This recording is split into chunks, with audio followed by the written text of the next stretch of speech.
नमस्कार. मालिकेच्या पुढील काही भागांमध्ये आपल्याला खूपच जबरदस्त असा ट्विस्ट पाहायला मिळणार आहे. अर्जुन आता एक अशी मोठी गोष्ट करणार आहे की ज्यामुळं तो घरातील सर्वांच्या समोर असे पुरावे ठेवू शकणार आहे की ज्यामुळं आता सगळ्यांना विश्वास ठेवावा लागणार आहे. तर अर्जुन नक्की आता कोणती गोष्ट करणार आहे, त्यामध्ये अर्जुनला नक्की काय करायचं आहे हे त्याने ठरवलेलं आहे, हे आपल्याला या व्हिडिओमध्ये पाहायला मिळणार आहे. आणि अर्जुनने ती गोष्ट केल्यानंतर जेव्हा घरातील सर्वांच्या समोर तो पुरावे ठेवणार आहे सायली हीच तन्वी असल्याचा, आणि त्यामुळं अर्जुन जेव्हा हे सगळं करणार तेव्हा पूर्णाची जो निर्णय घेणार आहे तो कोणता असणार आहे, त्यासाठी हा व्हिडिओ शेवटपर्यंत पहा. तर अर्जुनने आता सायली आणि प्रतिमाची DNA टेस्ट करण्याचा निर्णय घेतलेला आहे. कारण अर्जुनने सायलीच्या पायावर तुळशीपत्र पाहिलेलं आहे आणि त्याने सायलीला विचारलेलं असतं की प्रियाच्या पायावरती तुळशीपत्र आहे का. तेव्हा सायली सांगते की नाही, मी आजतागायत तिच्या पायावरती तुळशीपत्र पाहिलेलं नाही. त्यामुळं मग अर्जुनने आता ठरवलेलं आहे की जर प्रियाच्या पायावरती तुळशीपत्र नाही तर मग रविराजने कोणतं तुळशीपत्र पाहिलं, आणि ज्यामुळं रविराजने प्रियाला आपली तन्वी आहे म्हणून स्वीकारलेलं आहे. आता सायलीच्या पायावरती तुळशीपत्र दिसत आहे. आता सायलीच्या पायावरती तुळशीपत्र पाहिल्यावर फक्त तेवढ्याच गोष्टीवर न थांबता अर्जुन ठरवतो की आता DNA टेस्ट करायची. आणि मग अर्जुन सायली आणि प्रतिमाची DNA टेस्ट करतो. इतके दिवस रविराजने प्रिया आणि प्रतिमाची DNA टेस्ट केली होती, पण अर्जुनने आता ठरवलेलं आहे की आपण सायली आणि प्रतिमाची DNA टेस्ट करायची. मग अर्जुन कोणालाही घरात न माहिती होता सायली आणि प्रतिमाची DNA टेस्ट करतो आणि DNA टेस्टचे रिपोर्ट आल्यानंतर मग तो सर्वांना बोलावून घेतो आणि सर्वांना सांगतो की हे सगळं असं घडलेलं आहे. तर आपल्या सर्वांना ह्या ज्या थोतांड मुलीना आहे, म्हणजेच ती कोणीतरी अगदी लफंगी आहे, तिने आपल्याला फसवलेलं आहे. तिनं तन्वी म्हणून सिनियर तुझ्या भावनांशी खेळलेली आहे, पण खरी तन्वी तुला माहिती आहे का कोण आहे. आणि जेव्हा अर्जुन सर्वांच्या समोर ही गोष्ट सांगतो की खरी तन्वी कोण आहे, तेव्हा मात्र घरातील सर्वांना धक्का बसतो. खरी तन्वी ही सायली आहे हे अर्जुन सर्वांच्या समोर आणतो. पण आता त्याच वेळेस तिथे नागराज वगैरे सगळ्यांना बोलावून घेतलेलं आहे. त्यामुळं सगळ्यांनाच खूप मोठा धक्का बसलेला आहे. आणि पूर्णाजीने तर आता इकडे प्रियाच्या कानाखाली वाजवलेली आहे. अर्जुनने ऑलरेडी पोलिसांना बोलावून घेतलेला आहे. मग लेडी हवालदार प्रियाचा हात धरून तिला खेचतच घराच्या बाहेर घेऊन चाललेले आहेत. त्याचवेळी प्रतिमा रविराज यांच्या पायाखालची जमीन सरकलेली आहे. रविराज तर खूप तापलेला आहे, कारण रविराजच्या भावनांशी ती खेळलेली आहे. आणि सायलीला आपल्याला सायली वारंवार दाखवत होती की तीच या घरची मुलगी आहे, पण सायलीच्या वागण्यातून प्रत्येक वेळेस दिसत होतं की सायली ही प्रतिमाची मुलगी आहे. कारण सायलीच्या प्रत्येक बोलण्यामध्ये वारंवार जाणवत होतं की सायली आपली मुलगी आहे, तिच्यामध्ये असलेले गुण प्रतिमाचे आहेत. तरीही आपण दुर्लक्ष केलेलं आहे. या गोष्टीचा त्रास रविराजला होत असतो. त्यानंतर आपल्याला पाहायला मिळतं की नक्की अर्जुन हे सगळं कसं घडवतो, ह्यासाठी अर्जुनला काय काय करावं लागतं ते आपल्याला या व्हिडिओ मध्ये पाहायला मिळणार आहे. अशाच नवनवीन अपडेटसाठी चॅनलला सबस्क्राईब करा, चॅनलशी कनेक्टेड राहा आणि हा व्हिडिओ शेवटपर्यंत पहा. नक्की डिटेलमध्ये तुम्हाला कळेल की अर्जुन हा डिसिजन कसा घेतो, त्याला हे सगळं कोण सांगतं. त्यासाठी हा व्हिडिओ नक्की शेवटपर्यंत पहा. त्याचबरोबर व्हिडिओला लाईक करा, कमेंट करा, तुमच्या काही सजेशन असतील.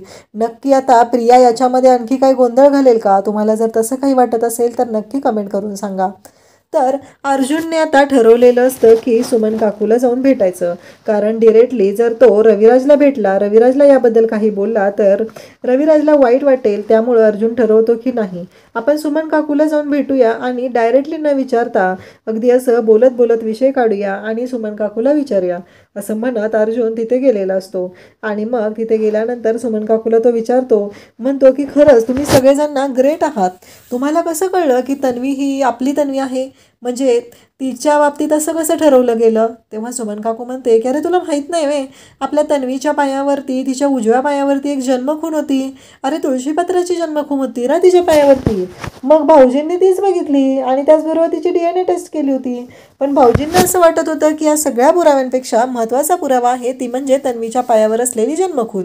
आणि जेव्हा अर्जुनला हे कळतं तेव्हा अर्जुन म्हणतो की आज काही झालं तरी घरी जायचं आहे आणि तन्वीच्या पायावरची ती जन्मखून पाहायची पाहायची आहे असं अर्जुन ठरवतो. मग अर्जुन घरी येतो आणि तो रूममध्ये येतो तेव्हा सायली झोपलेली असते. सायलीच्या पायावरती ब्लँकेट नसतं आणि अर्जुनला खूप मोठा धक्का बसतो, कारण नकळतपणे अर्जुनचं लक्ष सायलीच्या पायाकडे जातं आणि सायलीच्या उजव्या पायावरती अर्जुनला ती तुळशीपत्राची खून दिसते, ती जन्मखून दिसते. तेव्हा अर्जुनला खूप मोठा धक्का बसलेला असतो. अर्जुनला कळायचं बंद होतं की हे सगळं काय पाहतोय आपण, हे सगळं कशामुळे होतंय, हे सगळं अर्जुनला कळायचं बंद झालेलं असतं आणि अर्जुनला खात्री पडते की म्हणजे सायलीच्या पायावर जन्मखून आहे.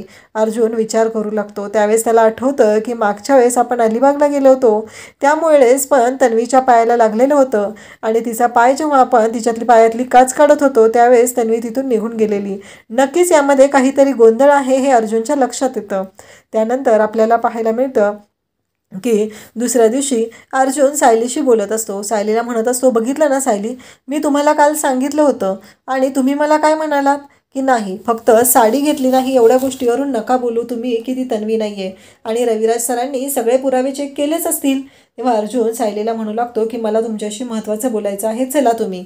मग अर्जुन सायलीला घेऊन रूममध्ये जातो. इकडे आता नागराज आणि महिपतला एक वेगळीच भणवून लागलेली असते. त्यांना असं वाटत असतं जर ही प्रिया पकडली गेली, ही तन्वी नाही आहे म्हणून, हिनं जर आपलं विंग फोडलं तर काय करायचं याची भीती नागराजला वाटत असते. आणि नागराज इकडे महिपतला म्हणत असतो की त्या प्रियाला दम दे आणि जरा सांभाळून राहायला सांग, ती जर पकडली गेली ना तर खूप अवघड होणार आहे असं महिपतला तो सांगत असतो. तेव्हा महिपत म्हणतो, हो काळजी करू नका नागराज शेठ, मी बोलतो तिच्याशी, कारण प्रिया कशी आहे ते आपल्याला चांगलंच माहिती आहे, नाहीतर ती आपल्याला पण अडचणीत आणू शकते याची भीती आता नागराज आणि महिपत या दोघांनाही वाटू लागलेली असते आणि त्याप्रमाणे त्या दोघांनीही प्लॅन केलेले असतात. इकडे अर्जुन सायलीला म्हणतो की तुम्हाला माहिती आहे का, काल मी ना सुमन काकूला जाऊन भेटलेलो आहे आणि तुम्ही मला बोलला होता ना की रविराज काकांनी तशा गोष्टी शोधल्या असतील, पुरावे बघितले असतील, म्हणूनच तर त्यांनी प्रियाला तन्वी म्हणून स्वीकारलेलं आहे. तेव्हा अर्जुन म्हणतो की सायली मला एक सांगा की तुम्ही लहान असल्यापासून दोघीजणी एकत्र आश्रमात आहात. तेव्हा सायली म्हणते की हो, आम्ही खूप दिवसापासून आश्रमात एकत्र आहोत. त्यावेळेस अर्जुन म्हणतो की किती वर्ष झाली साधारण. तेव्हा सायली म्हणते 18-20 वर्ष झाली असतील असं सायली अर्जुनला सांगते. तेव्हा अर्जुन म्हणतो हो का, मग मला सांगा तुम्ही प्रियाचा पाय कधी बघितलेला का, तिच्या पायावर कोणती जन्मखून वगैरे होती का. तेव्हा सायली म्हणते काय काय बोलताय तुम्ही अर्जुन सर, अहो प्रियाच्या पायावर कोणती जन्मखून नाही आहे. अर्जुन म्हणतो मग कोणाच्या पायावर जन्मखून आहे. तेव्हा सायली म्हणते म्हणजे. तेव्हा सायलीला अर्जुन म्हणतो की मला खरं सांगा. तेव्हा सायली म्हणते हो अर्जुन सर, मी खरंच सांगते, अहो प्रियाच्या पायावर कोणतीही जन्मखून नाही आहे. मग अर्जुन म्हणतो की तुमच्या पायावर जन्मखून आहे ना, तुमच्या उजव्या पायावर आहे ना जन्मखून. तेव्हा सायली म्हणते की हो. अर्जुन म्हणतो तुळशीपत्राची जन्मखून आहे ना. तेव्हा सायली सांगते की हो. सायली म्हणते मग तुम्ही हे सगळं मला का विचारताय. तेव्हा अर्जुन म्हणतो की रविराजने म्हणजे सिनियरने ह्या सगळ्या गोष्टी जेव्हा चेक केलेल्या आहेत, प्रिया ही तन्वी आहे हे चेक केलेलं आहे, तेव्हा त्याने ही गोष्ट चेक केलेली आहे कारण छोट्या तन्वीच्या उजव्या पायावर तुळशीपत्राची जन्मखून होती आणि त्यामुळे सिनियरने असं ठरवलं की हिच्या पायावर तुळशीपत्राची जन्मखून आहे, मग ही माझी मुलगी तन्वी आहे. तेव्हा सायली म्हणते नाही अर्जुन सर, काहीतरी चुकतंय, प्रियाच्या पायावर जन्मखून नाहीयेच. तेव्हा सायली म्हणते तुम्हाला खोटं वाटत असेल ना तर तुम्ही कुसुमताई आणि मधुभाऊंना विचारू शकता. अर्जुन मग मधुभाऊंना भेटण्याचा निर्णय घेतो. इकडे आपल्याला पाहायला मिळतं की प्रिया आणि अस्मिता बोलत असतात. प्रिया मात्र तिच्याच विश्वात असते. तिनं वारंवार जाऊन प्रतिमाला दम देत असते. तिला म्हणत असते की काही झालं तरी मीच तुझी मुलगी आहे, सगळ्यांना तू सांगायचं आहे की मीच तुझी मुलगी आहे, एवढं लक्षात ठेव, असं ती प्रतिमाला जाऊन सांगत असते. आणि अर्जुन सायली तिच्यावरती बारीक लक्ष ठेवत असतात. मग आता दुसऱ्या दिवशी अर्जुनने मधुभाऊंना भेटण्याची तिथे परवानगी घेतलेली असते आणि मग सायली आणि अर्जुन दोघंही मधुभाऊंना भेटायला जातात. मधुभाऊंना भेटायला गेल्यावर मधुभाऊ म्हणतात की नाही, अरे अहो जावई बापू, प्रियाच्या पायावर कोणतीच जन्मखून नाही आणि मी हे सगळं लिहून पण ठेवलेलं आहे, तिच्या पायावर कोणतीही जन्मखून नाही, जन्मखून तर माझ्या सायलीच्या पायावर आहे. मग तर माझी सायली रुक्मिणीचा अवतार आहे, म्हणून तर मी म्हणत असतो ना की ती गोड निरागस मुलगी आहे ती. अर्जुनला हे कळतं. तेव्हा मधुभाऊ अर्जुनला विचारतात की नक्की काय झालेलं आहे, तुम्ही असं काय विचारताय. तेव्हा इकडे अर्जुन म्हणतो की तुम्हाला लवकरच एक आनंदाची बातमी मी देणार आहे. तेव्हा मधुभाऊंना धक्का बसतो. मधुभाऊ म्हणतात म्हणजे. तेव्हा अर्जुन म्हणतो म्हणतो की मागे तुम्हाला मी म्हटलं होतं ना, सायलीच्या आईबाबांना मी शोधणार आहे आणि सायलीच्या आईबाबा कोण आहेत हे लवकरच मी तुम्हाला येऊन सांगेन, फक्त मला आणखी काही गोष्टी चेक कराव्या लागतील, असं अर्जुन मधुभाऊंना सांगतो. तेव्हा मधुभाऊ पण खुश होतात. सायलीबद्दल पण त्यांना आनंद होतो आणि अर्जुनबद्दल पण आनंद होतो. इकडे आता सायली आणि अर्जुन घरी आलेले असतात. सायली अर्जुनला म्हणत असते, पण हे प्रियाने का केलं असेल? तर अर्जुन म्हणतो की तिच्या पायावर तुळशीपत्राची जन्मखूण आहे असं तिनं सिनियरला दाखवलेलं आहे. आणि मग अर्जुन आणि सायली प्रियाच्या रूममध्ये जातात. रात्रीच्या वेळी प्रिया झोपलेली असते आणि मग सायली प्रियाच्या पायावरचं पांघरून काढते आणि पाहते तर तिच्या पायावरती जन्मखूण असते, पण ती अशी पुसट झालेली असते. मग सायली त्या पायावरची जन्मखूण पुसण्याचा प्रयत्न करते आणि पाहते तर तिला धक्का बसतो, कारण ते जे पेन्सिलने काढलेलं असतं ते कलर जो असतो, काळा कलर असतो, तो सायलीच्या हाताला लागतो. अर्जुन म्हणतो, बघितलं का किती खोटारडेपणा केलेला आहे तिनं? तेव्हा सायली म्हणते, खरंच इतक्या खालच्या दर्जाला जाईल ही मुलगी अशी वाटलं नव्हतं मला. एवढी नीच वृत्ती कशी काय आहे हिची? असं अर्जुन आणि सायलीला प्रश्न पडलेला असतो. अर्जुन म्हणतो, आता एवढ्याच एका गोष्टीवर मी थांबणार नाही, तर आणखी गोष्टी आपल्याला कराव्या लागणार आहेत. सायली म्हणते, म्हणजे? तेव्हा अर्जुन म्हणतो की मला असं वाटत होतं प्रतिमात त्याला जे वाटतंय की तुम्हीच तन्वी आहात, तर आता याचा आणखी एक पुरावा आपल्याला पाहिजे. तेव्हा सायली म्हणते, काय करावं लागेल? अर्जुन म्हणतो, मी तुमची आणि प्रतिमात त्याची DNA टेस्ट करायचा विचार करतोय. तेव्हा सायली म्हणते, पण हे सगळं जर केलं आणि यातून काय वेगळंच आलं तर? तेव्हा अर्जुन म्हणतो, मला खात्री आहे त्याचा रिपोर्ट काय येणार आहे, पण हे सगळे रिपोर्ट जोपर्यंत मी सिनियरला आणि पूर्णाजीला घरातल्या सगळ्यांना दाखवत नाही किंवा त्या प्रियाच्या पुढे ठेवत नाही, तोपर्यंत तिचा विश्वास बसणार नाही किंवा तिच्या बाबतीत जर आपल्याकडे पुरावे नसतील तर ती कांगावा करेल आणि आपल्या सगळ्यांना खूप अवघड जाईल. तेव्हा सायली म्हणते की काही हरकत नाही अर्जुन सर, आपण करूया DNA टेस्ट. आता अर्जुन आणि सायलीने एकत्र निर्णय घेतलेला आहे DNA टेस्ट करण्याचा. आणि मग सायली आणि अर्जुन हे सायली आणि प्रतिमाचे केस हे DNA सॅम्पलसाठी घेऊन जातो आणि मग DNA टेस्ट करण्यासाठी देतो. हे सगळं अर्जुन सायलीचं गुपित चाललेलं असतं. याच्याबद्दल प्रियाला जराशी कल्पना नसते, याबद्दल माहिती असते ती चैतन्यला. चैतन्य हा अर्जुनची मदत करत असतो आणि अर्जुनने चैतन्यला या सर्व गोष्टी सांगितलेल्या असतात. आणि अर्जुनने चैतन्यला आधी सांगितलेलं असतं की सायलीच्या पायावर तुळशीपत्र आहे, म्हणजेच खरी तन्वी ही सायली आहे. तेव्हा सिनियरला इकडे चैतन्यला तर खूपच आनंद झालेला असतो, पण आता घरातल्या सगळ्यांना जेव्हा कळणार असतं तेव्हा सगळ्यात जास्त आनंद होणार असतो तो पूर्णाजीला, कल्पनाला, प्रतिमाला आणि रविराजला. खरं तर प्रियाची वाट लागणार असते आणि अस्मिता तर पूर्णपणे तोंडावर पडणार असते, कारण अस्मिताने त्या प्रियाची साथ दिलेली असते. त्यानंतर अर्जुन आणि सायलीने आता DNA टेस्टसाठी सॅम्पल दिलेले असतात आणि DNA टेस्टचे रिपोर्ट 2 दिवसांनी येणार असतात. तोपर्यंत घरातलं वातावरण हे शांत ठेवायचं असतं, हसतं खेळतं ठेवायचं असतं. म्हणून अर्जुनला सायली इथे हात जोडून विनंती करते की अर्जुन सर, पुन्हा आता तुम्ही त्या प्रियाच्या नादी लागू नका, तिला काहीही बोलू नका, कारण ती कशी आहे तुम्हाला माहिती आहे ना, त्यामुळे तिच्या अजिबात तुम्ही नादी लागू नका, असं अर्जुनला ती वारंवार बजावून सांगत असते. अर्जुनला म्हणत असते, तुमच्या लक्षात येतंय ना ती कशी आहे ते? आपल्याला या गोष्टीचा जराही इथे बाहेर काही बोलायचं नाही, त्याची वाच्यता करायची नाही.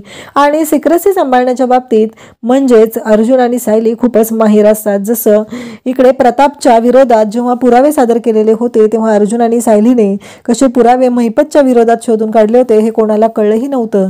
आणि तशाच पद्धतीनं आत्ताही त्यांनी ही गोष्ट सिक्रेट ठेवलेली असते. आणि फायनली तो दिवस उजाडतो. अर्जुनच्या हातामध्ये DNA टेस्टचे रिपोर्ट येतात. चैतन्य आणि अर्जुन यांना ते रिपोर्ट पाहून इतका धक्का बसतो की सायली आणि प्रतिमाची DNA टेस्ट केलेली असते आणि 99.99% हे पॅरेंटल आणि चाइल्ड यांचं आलेलं असतं. म्हणजे सायली आणि प्रतिमाची DNA मॅच झालेले असतात. सायलीच्या पायावरती असलेली तुळशीपत्राची खून, त्याचबरोबर मधुभाऊंनी सांगितलेलं असतं की प्रियाच्या पायावर कोणतीही तुळशीपत्राची खून नाही. सायली आणि अर्जुनने प्रियाचा पाय चेक केला असता, तिच्या पायावरती तो काळा रंग सायलीच्या हाताला लागलेला असतो. आणि हे DNA रिपोर्ट हे सगळं हे सांगत असतं की प्रिया ही तन्वी नाहीये, तर खरी तन्वी ही सायली आहे. हे सत्य अर्जुन आणि त्याचबरोबर सायलीच्या समोर आलेलं असतं. चैतन्यालाही ते कळलेलं असतं. अर्जुनला खूप आनंद झालेला असतो, तो खूप खुश झालेला असतो. आणि मग दुसऱ्या दिवशी सकाळी अर्जुन सर्वांना हॉलमध्ये बोलवतो. सगळ्यांना अर्जुनने का बोलवलेलं आहे हे कळतच नसतं. सायली जाऊन सगळ्यांना बोलवून आणते, अगदी प्रतिमा आत्या, त्याचबरोबर रविराज, इकडे नागराज आणि सुमनला पण बोलवले असतं. सगळेजण जमलेले असतात आणि सगळ्यांच्या समोर अर्जुन आता सांगू लागतो. अर्जुन म्हणत असतो की तुम्हाला आज खूपच मोठ्या गोष्टीचा मी उलगडा करणार आहे. त्यावेळेस अर्जुन रविराजला म्हणतो की सिनियर, इतके दिवस तू अंधळा विश्वास ठेवलेला होता. तुझा वडील म्हणून आज तू जे निर्णय घेतलेला होता, तुझी वकिली बुद्धी तू वापरली नव्हती. वडील म्हणून इमोशनल होऊन निर्णय घेतलेला होता, एक बाप म्हणून इमोशनल झालेला होता, पण त्याच गोष्टीचा कोणीतरी गैरफायदा घेतलेला आहे. हे तुझ्या लक्षात आलं नाही सिनियर, पण आज मी पुराव्यानिशी तुझ्या समोर आणणार आहे. वारंवार तुला नशीब सांगत होतं, नियती दाखवून देत होती की तुझी मुलगी दुसरीच कोणीतरी आहे, तरीही तू एका मुलीला वारंवार पाठीशी घातलेला आहे. असं बोलल्यानंतर प्रियाला धक्का बसतो. प्रियाला कळायचं बंद झालेलं असतं की हे सगळं काय ऐकते मी. त्यावेळेस अर्जुन सांगू लागतो की हे रिपोर्ट आणि आत्ताच्या आत्ता तो तन्वीला समोर उभं कर. आणि तन्वीला समोर उभं करून तो म्हणतो की तन्वीच्या पायावर तुळशीपत्राची जन्मखूण आहे ना. तेव्हा रविराज म्हणतो की हो, प्रतिमा पण तिथं असते. आणि सगळ्यांच्या समोर प्रियाचा पाय बघितला जातो. आणि त्याच वेळी सायली तिथे तांब्यावर पाणी घेऊन येते आणि प्रियाच्या पायावरती ओतते आणि प्रियाचा पाय हाताने घासते. त्या क्षणी तिच्या पायावर कोणतीही तुळशीपत्राची खून दिसत नाही. रविराजला धक्का बसतो. रविराज म्हणतो हे कसं शक्य आहे. तेव्हा सायलीने आता प्रियाचा पाय धुतलेला असतो आणि सगळ्यांच्या समोर दाखवून दिलेलं असतं की प्रियाच्या पायावर कोणतीही तुळशीपत्राची खूण नाही. हे ऐकून इकडे पूर्णाजी, प्रतिमा, प्रताप, त्याचबरोबर कल्पना, सगळ्यांना मोठा धक्का बसलेला असतो. आणि प्रिया मात्र आता सापडली गेलेली असते. नागराजचं तोंड तर पाहण्यासारखं झालेलं असतं. नागराज पण आता पूर्णपणे अडकला जाणार याची भीती त्याला वाटत असते. त्यानंतर अर्जुन म्हणतो की सिनियर, हे DNA टेस्टचे रिपोर्ट. आणि जेव्हा इकडे सिनियर म्हणजे रविराज ते DNA टेस्टचे रिपोर्ट पाहतो तेव्हा त्याला धक्का बसतो. त्याच्यावरती नाव असतं सायली आणि प्रतिमा. सायली आणि प्रतिमा यांची DNA टेस्ट केलेली असते आणि ती 99.99% मॅच झालेले असतात DNA. ते पाहून रविराजच्या डोळ्यातून पाण्याच्या धारा वाहतात. आणि रविराज ते पूर्णाजीला, प्रतापला, कल्पना सगळ्यांना दाखवतो.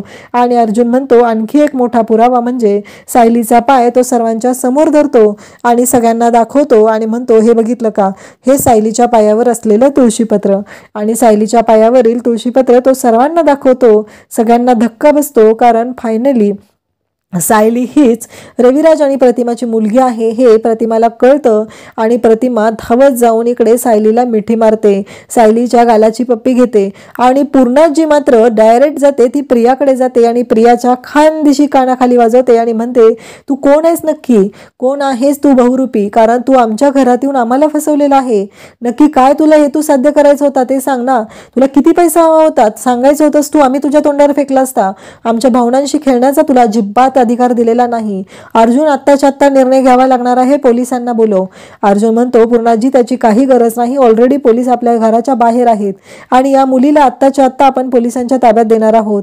इकडे रविराजला खूप राग आलेला असतो. रविराज म्हणतो तू माझ्या भावनांशी खेळले. 20 वर्ष मी माझ्या मुलीची वाट बघत होतो, माझी मुलगी माझ्या समोर होती, मी ओळखू शकलो नाही. पण प्रतिमाने बरोबर ओळखलं होतं, कारण जेव्हापासून प्रतिमा घरी आलेली होती तेव्हापासून ती सायलीच्या जवळ असायची. मला प्रत्येक वेळेस सायलीचा स्पर्श माझा ओळखीचा जाणवायचा. त्याचबरोबर सायलीच्या प्रत्येक वागण्यामध्ये मला प्रतिमा दिसत होती. पूर्णाजी पण तेच बोलते. आणि ज्याच वेळेस इकडे प्रियाच्या खानदिशी कानाखाली वाजवली जाते. प्रियाने आमच्या भावनांशी खेळलेले आहे. आणि अर्जुन पोलिसांना बोलवतो आणि सांगतो घेऊन जायला. आणि अर्जुन जेव्हा पोलिसांना घेऊन जायला सांगतो तेव्हा प्रियाला इकडून नागराज खुणवून सांगत असतो मी तुला यातून बाहेर काढतो, पण तू आता काही बोलू नकोस. आणि शेवटी भामट्या प्रियाला पोलिसांनी पकडून नेलेलं असतं. प्रिया रडत असते, ओरडत असते. आणि आज सगळ्यांच्या समोर आलेलं असतं सायली हीच तन्वी आहे. आणि पूर्णाजी, रविराज सर्वजण सायलीला मिठी मारतात, सायलीला जवळ घेतात. त्यांना खरंच खूपच भारी वाटतं. तर अशाच अपडेटसाठी चॅनलला सबस्क्राईब करा. फायनली घरातील सर्वांच्या समोर आलेलं आहे की सायली हीच रविराज आणि प्रतिमाची मुलगी आहे. थँक्यू.